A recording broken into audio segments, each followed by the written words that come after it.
الحمد لله رب العالمين والصلاة والسلام على أشرف الأنبياء والمرسلين وعلى آله وأصحابه أجمعين أما بعد. أعوذ بالله من الشيطان الرجيم. بسم الله الرحمن الرحيم.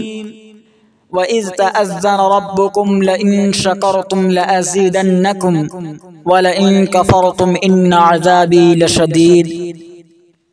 محترم سامعین، کامیاب و خوشحال زندگی کے حصول اور پریشانیوں سے نجات کا جو 7واں اصول ہے وہ ہے اللہ تعالی کی بے شمار و انگنت نعمتوں پر شکر گزار ہونا، کیونکہ جب ہم اس کی نعمتوں پر شکریہ بجا لائیں گے تو اللہ تعالی کریمہ میں اللہ تعالی نے اپنے شکر گزار بندوں کو اور زیادہ نعمتوں سے نوازنے کا وعدہ فرمایا۔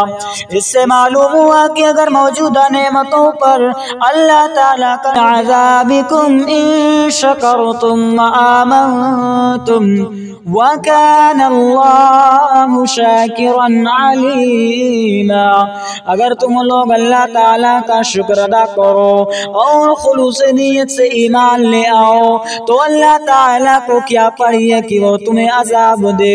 وَكَانَ اللَّهُ شَاكِرًا عَلِيمًا، جبکہ اللہ تعالیٰ تو بڑا قدردان سب کچھ جاننے والا ہے۔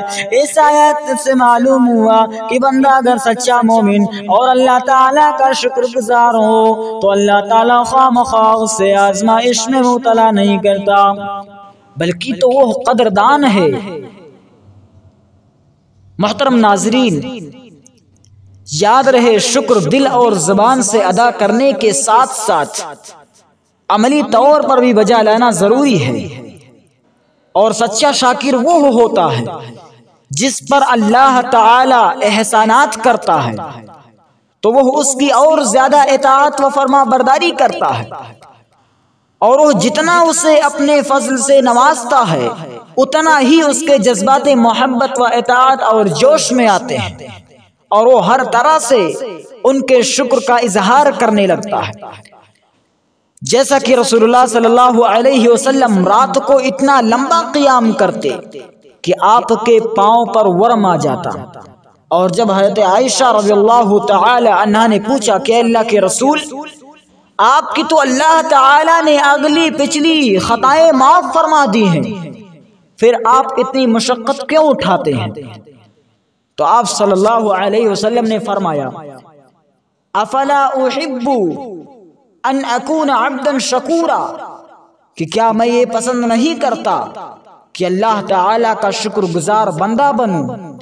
تو محترم ناظرین، اگر ہم چاہتے ہیں کہ ہماری زندگی ایک بہترین زندگی ہو، ہماری زندگی میں خوشیاں آئیں، ہم ایک خوشگوار و باوقار زندگی گزاریں، تو ضرورت اس بات کی ہے کہ اللہ تبارک و تعالی نے ہمیں جن نعمتوں سے نوازا ہے آج ہی ہم اللہ تبارک و تعالی کا شکریہ ادا کریں تو اللہ تبارک و تعالی ہمیں مزید دے گا، اور اس ساتھ ہی ساتھ اللہ تبارک و تعالی ہمیں خوشحال و باوقار زندگی عطا کرے گا۔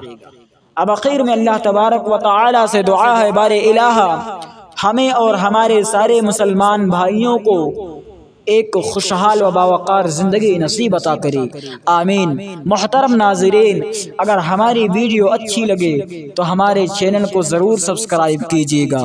وآخر دعوانا الحمدللہ رب العالمین، السلام علیکم ورحمۃ اللہ وبرکاتہ۔